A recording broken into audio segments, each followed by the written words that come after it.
Today, Adam is going to do our session, but before we get to that, I wanted to jump on and remind you about Joyfest that is coming up at the end of this month. Now, many of you will have done Joyfest before, but if you haven't, Joyfest is an initiative by the churches in Exeter to do nice things, acts of joy for our communities, and then help them join the dots between that nice thing we've done and the church in the city.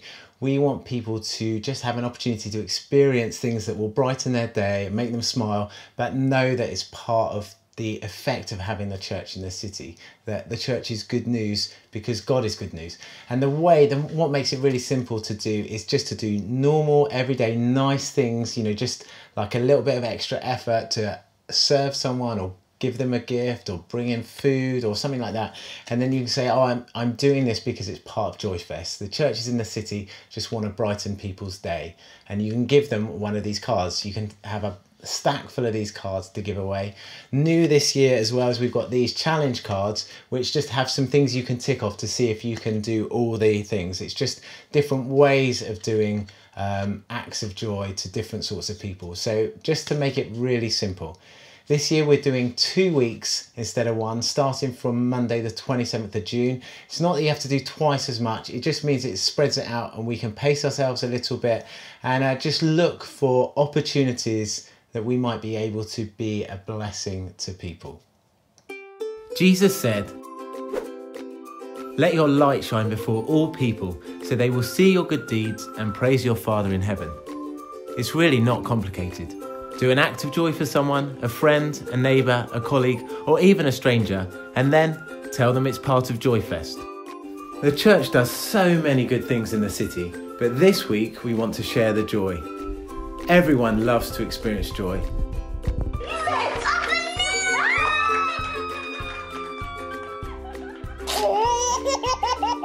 And of course we do. We're made for it. So in fun, creative and simple ways, we're going to bring joy, to make someone smile and brighten their day.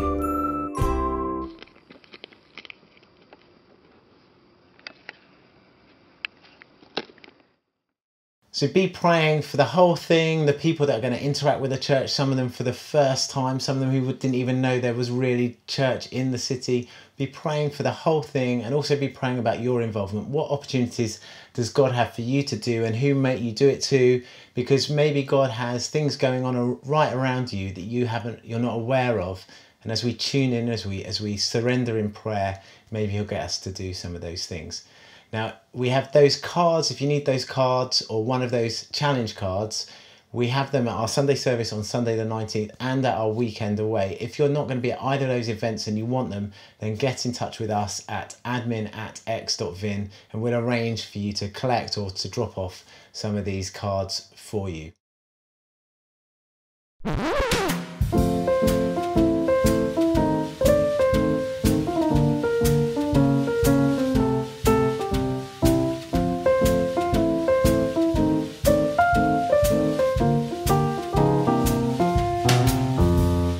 Good morning, happy Sunday, or whatever day you are watching this.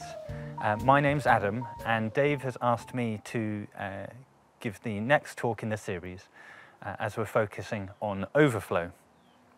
Now, overflow is a term that we are using instead of evangelism. We're looking at being missional in this current sermon series, and we're talking about evangelism and how do we share our faith with others. And we're particularly, as Dave has already said, looking towards Joyfest. Now, overflow is a term we're using to define evangelism, or Jesus' Sermon on the Mount. He said, "Go and make disciples of all nations." It's really one of our primary responsibilities as Christians, as written down in the Bible, is to share our faith with others. And so we're going to be looking at that today. Why should we do that? How do we do that? That sort of thing. Now, overflow is how our life, lived with God, leaks out into the world around us. We can choose to either keep God bottled up and wait to go to heaven, or we can choose to share our faith with others and allow our God's goodness to flow out to those around us, as I say. Now, I feel like I have been encouraged in a few ways over the last few years with this subject. So I'm hoping that I can share something of the sort of spark that God has given me about this. And it is just still a spark, if I'm honest. But I'm hoping that I can share something of what's been going on with me so that I can hopefully encourage you to think about how you might be able to overflow to those around you. So my first question really is why? Why overflow at all? John Mark Comer, in his book, The Ruthless Elimination of Hurry, always talks about how our deepest desire, humanity's deepest desire, is to be known by and know God. Now, sometimes that's funny, sometimes for me that doesn't feel true, you know, is that my deepest desire? But he says that that is what God breathed into every single human on this planet, a desire to know God and be known by God. And so that's a real challenge, is why should we share our faith? Why is it important? So the first question I have is, do we believe that God is the most important thing in our life? Why is he worth sharing? I think that's a real challenge, and I've been challenged to maybe write down ways that God has spoken to me. You know, journal my life lived with God and how he makes a difference in my life, so that when it comes to, you know, talking to my friends, colleagues or whatever, if I have a similar situation where I was able to process it with God, rely on God or something, I can say, oh yeah, I don't know how I would have got through that, but God came through for me, or but I had faith that things were going to work out okay. So I really believe that knowing why we love God is probably the most important thing for overflow. Anyway, we're going to look at three things this morning, but I'm just going to read the Bible verse. It's just blown down here on the floor. So it is from Matthew 5, it's verse 14 to 16, and I'm going to read it from the Message version. And it says, here's another way to put it. You're here to be light, bringing out the God colours in the world. God is not a secret to be kept. We're going to make this thing public as a city on a hill. If I make you light bearers, you don't think I'm going to hide you under a bucket, do you? No, I'm putting you on a light stand. Now that I've put you there, on a hilltop, on a light stand, shine. Keep open house, be generous with your lives. By opening up to others, you'll prompt people to open up with God, this generous Father in heaven. So I don't know if you know the original or the NIV translation. It would usually say something along the lines of, do good works so that people may see your Father in heaven. And I've always sort of struggled with that passage a bit, because what if they just think I'm a nice person? How do they see my Father in heaven? I really like what the Message says here, that says, by opening up to others, you'll prompt people to open up with God. And certainly that's something I'll come to in a minute. That's more what I've seen in my life. So, as I said, I want to look at three things. I want to look at God, then look at ourselves, and look at others. So I've been really encouraged by reading a lot of, I guess, Christian spirituality books recently.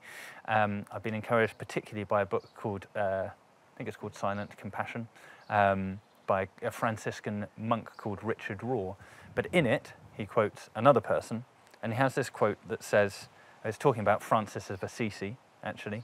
The Franciscan movement was founded by Francis of Assisi, and Francis of Assisi would talk about brother sun and sister moon, how we're connected to nature, that actually there is no us and them when it comes to humans and animals, that God is intimately involved in all. And there is this quote that says, God does not create genus and species. God only creates this frog, this moment, this dog. And the fact that this dog is persisting and being in this moment means that God is choosing it and loving it now, or it would fall into oblivion. And I think that's a wonderful description of how God is at work in everything, in all created order. God is holding everything in his mind and holding it together. He knows everything that's going on, every blade of grass, every human being, and he's holding them in his mind. Now, I realized something, perhaps from my own upbringing, my traditional background maybe. I don't really know where it came from, but I realized that somewhere inside I thought that God was only at work in Christians' lives and not non-Christians' lives. I mean, I sort of knew he would work in non-Christians' life, but I thought maybe only in specific circumstances. But I've come to realize recently that actually says, when I knitted you together in your mother's womb, that's every single human on the planet. And so God is intimately at work with each individual person on this planet. He is at work in their life. And I think that's a really important first step to remember, that when we're thinking about overflow, God is already in that person that we're thinking, oh gosh, are they going to hate what I'm about to say, or are they going to hate the fact that I'm going to pray for them? No, God is at work. God promises he's already there in their life, at work. We don't know how deep, we don't know how far in the recesses of their brain or their soul, but God is at work. The second bit of encouragement, I think, is for ourselves. The passage doesn't tell us to be light, it says we are light. In an earlier passage, it says we are salt. We have no choice about it. And that's where hiding your light under a bowl comes in. Jesus talks about hiding your light under a bowl, and that seems funny. I remember Dave preached on this a few years ago, and it really struck me when Dave pointed out that Jesus wasn't, Marie Kondo or IKEA. He wasn't some interior designer. He hadn't just come up with some new way of using light. Everyone before had been putting a light under a bowl, and Jesus was the first one to say, no, put it in the middle of the room, light it up. No, Jesus was kind of making an obvious point, that we don't cover our light up, which means we don't cover up things that were made to do something in public. And so Jesus is saying, we are light. And so often we think of evangelism, we think, oh gosh, I'm going to be a bit of a weirdo. People are going to think I'm weird if I'm doing evangelism. But I think the opposite is true. If we believe this stuff, if we go to church, if this is part of who we are, then putting the bowl over the light, that's the weird choice. I don't know if you've ever told someone you're a Christian years after knowing them. It feels really weird. It's a bit like when Dave talked about overflow and the salad bowl, putting up the lettuce leaves to hold everything in. That is a bit the same as that feeling when you wanted to say something, you want to say, oh yeah, can I pray for you right now? But you hold it back. A bit the same is when someone says, well, when you tell someone you're a Christian and they've known you for ages. It's really weird. You realize that you've held something back of yourself. And so that our natural instinct when we know God is to overflow. As much as with the salad bowl, putting the salad leaves around the Pizza Hut bowl and holding it in, that instinct to say, oh, can I pray for you right now? It's a real encouragement that your instinct is to do that. That's the natural overflow. The same when we're sharing people about faith, that we have a faith. It is weird to not tell people. And it sets up a very odd social dynamic if you ever have to do it. And I've done it numerous times, and it is very awkward at that point. Dave also spoke a while ago again of God has created you who you are. Now the term evangelist, we think of street preachers, we think, oh gosh, I can't do that. It can feel very intimidating. But God isn't asking you to be something that you're not. God is asking you to be who you are. Evangelism, like street preaching, requires rampant extrovertness. And does that mean that God is excluding or discounting introverts?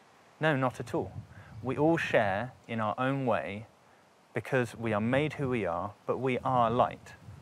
And so we just need to share and overflow in the way that feels almost natural. So don't be a weirdo. Don't put your lighter under a bowl. Overflow naturally in your way.